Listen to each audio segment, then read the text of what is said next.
स्त्रीला देवीचं रूप मानलं जातं.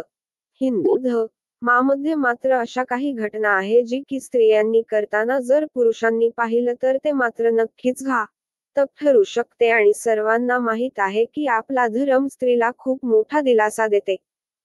स्त्री ही नेहमी पूजनीय म्हणूनच आपल्या शास्त्रांमध्ये आहे. स्त्रीचा अपमान करणे निषिद्ध मानले जाते कारण असे केल्याने देवी नाराज होते आणि आपल्या हिंदू धर्मात या गोष्टीला पाप देखील समजलं जातं.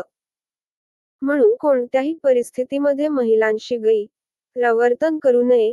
एखाद्या स्त्रीला कोणतीही चुकीची वागणूक, हीन वागणूक देऊ नका. जो स्त्रियांना योग्य वागणूक देत नाही त्याला आयुष्यामध्ये बऱ्याच अडचणींचा सामना करावा लागतो.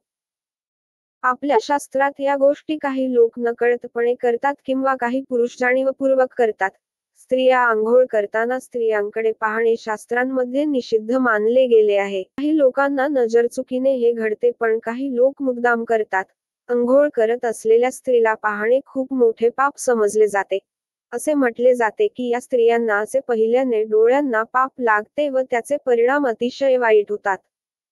तसेच शास्त्रात असे म्हटले आहे की असे करणारी व्यक्ती कठोर काळजाची समजली जाते. अशा व्यक्तींना कठोर शिक्षा मिळायला हवी.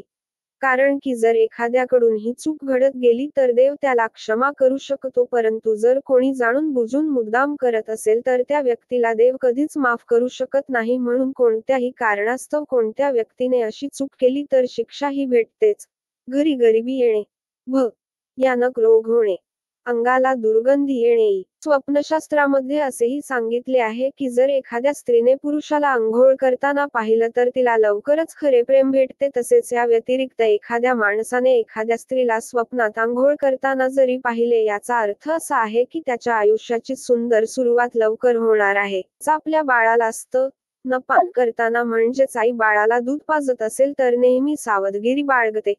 पुरुषांनी नकळतपणे अशा गोष्टी महिलेला करताना पाहिलं तर त्या पुरुषांना पाप लागणार नाही, पण ते कोणी जाणून बुजून हे काम करत असेल तर त्या व्यक्तीला अतिशय दुष्ट समजले जाते. तसेच स्त्रियांना निर्वस्त्र पाहणे हे देखील महापाप मानले जाते. याची फक्त कल्पना केलेल्या दुर्योधनासोबत काय भयंकर घडले होते हे सर्वसाक्ष आहे. त्यामुळे नेहमी स्त्रियांचा आदर केला पाहिजे. स्वतःच्या जोडीदाराबरोबर आपण एकनिष्ठ राहायला हवे, परस्त्री मातेस मान मानायला हवी, तरच देवी माता तुमच्यावर रुष्ट होणार नाही व एक सकारात्मक ऊर्जा आपल्यासोबत असेल.